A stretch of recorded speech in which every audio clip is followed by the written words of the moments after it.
A quick disclaimer.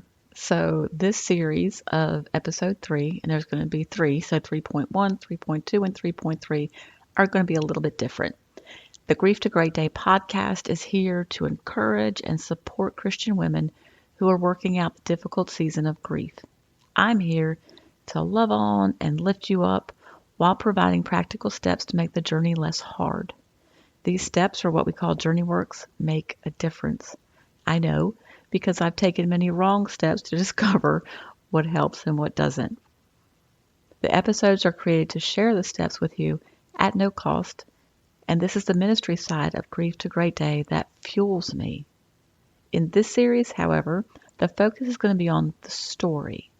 I want to get to know you better, and I've said that several times, so I feel that I should also share some of my background to kind of start the conversation.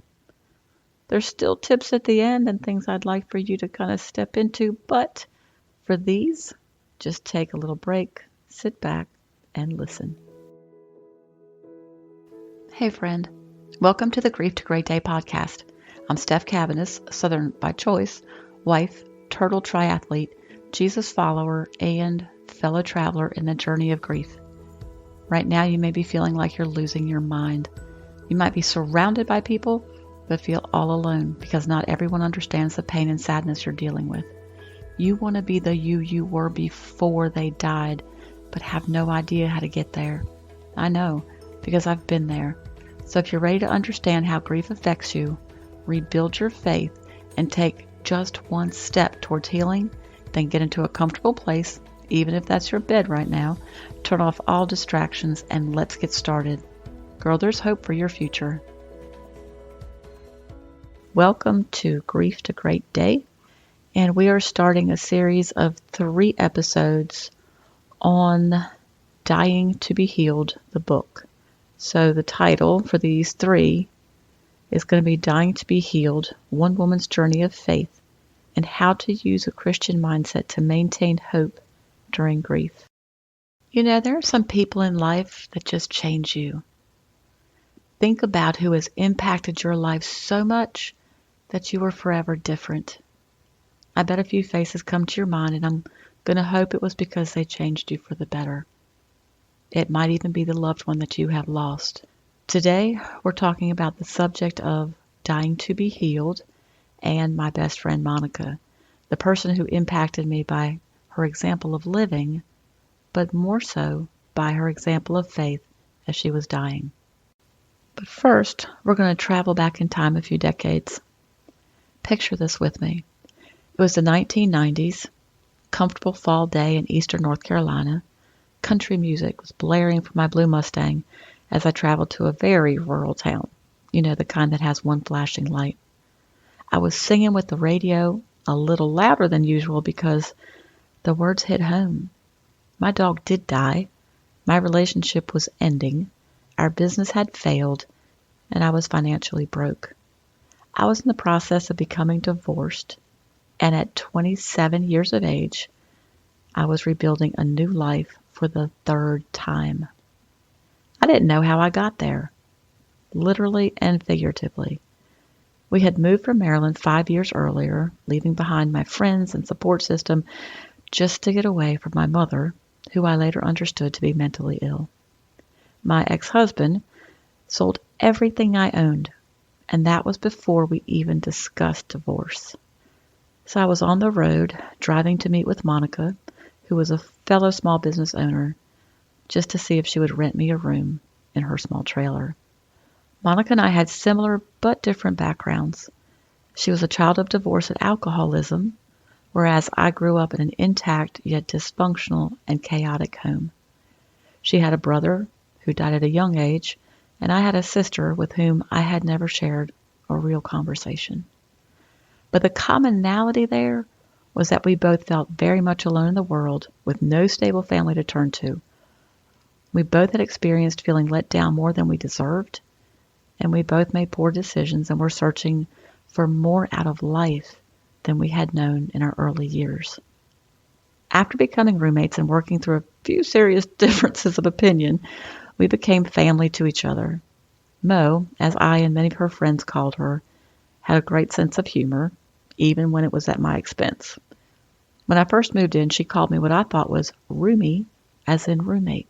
Well, it sounded cute, so I had no problem with it. When I met friends of hers, they would say, "Yeah, roomie, I get it." Mo even had a vanity tag created for my Mustang.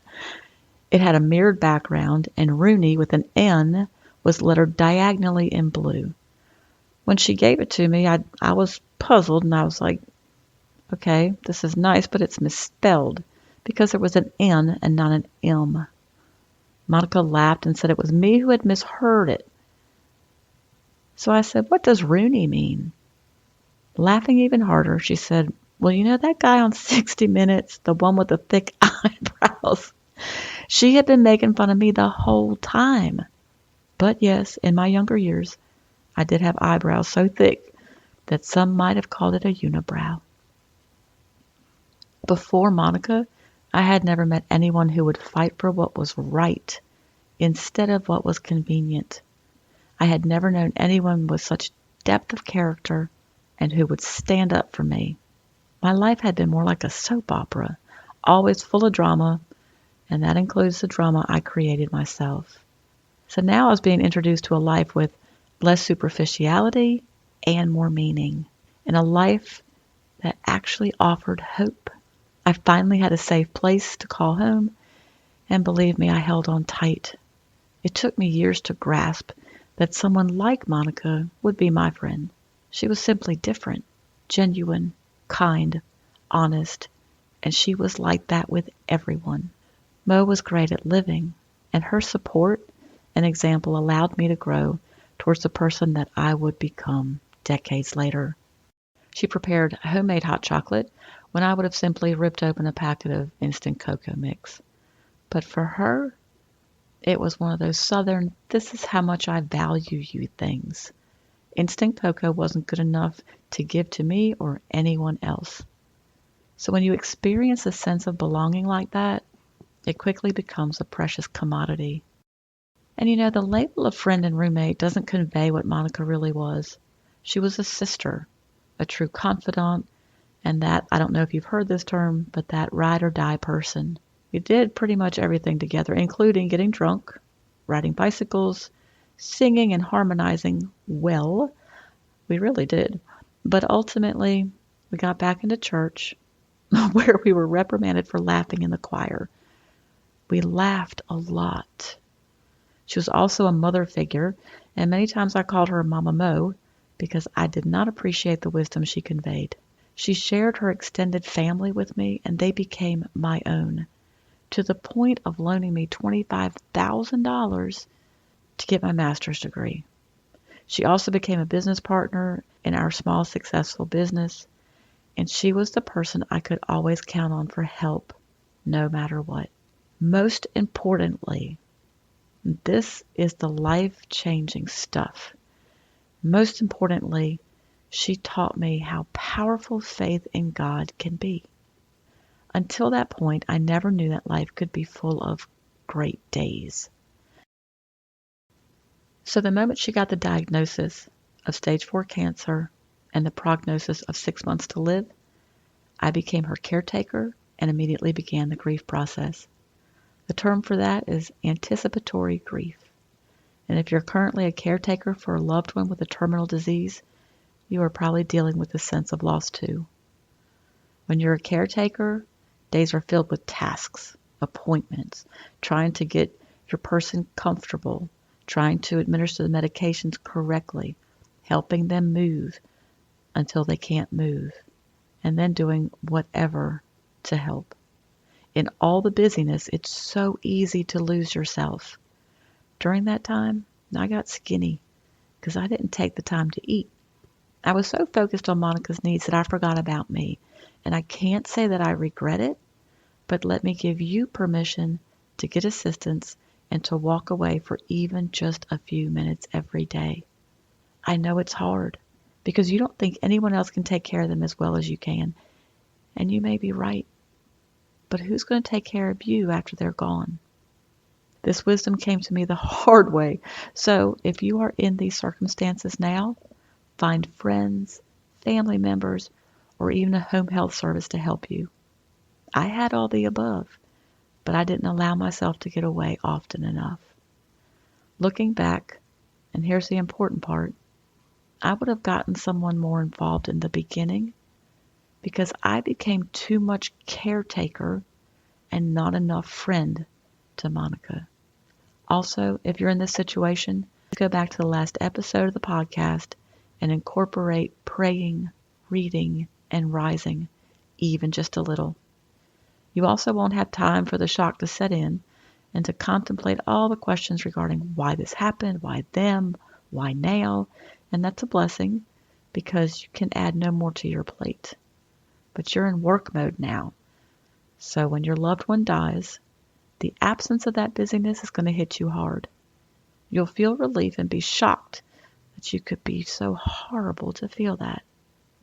Just take a deep breath because all of this is normal and you are not a horrible person.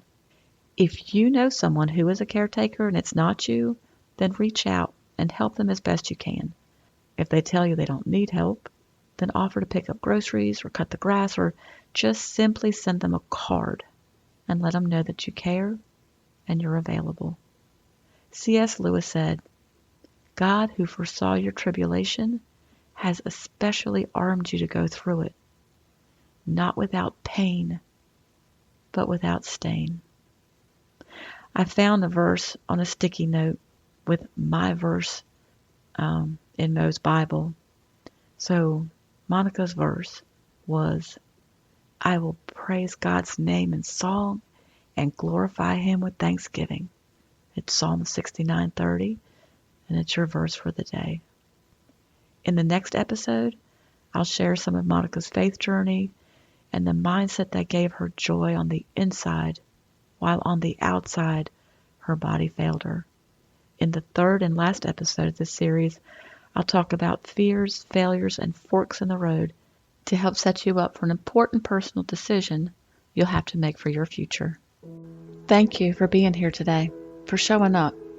If this podcast has given you hope, encouragement, or helped you in any way, share it with a friend, either in a text or on your social platforms.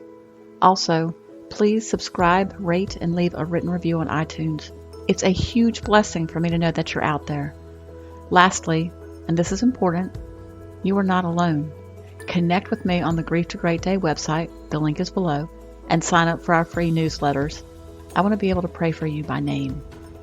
Remember, grief isn't something you're going to get over, but a great day is something you can get to.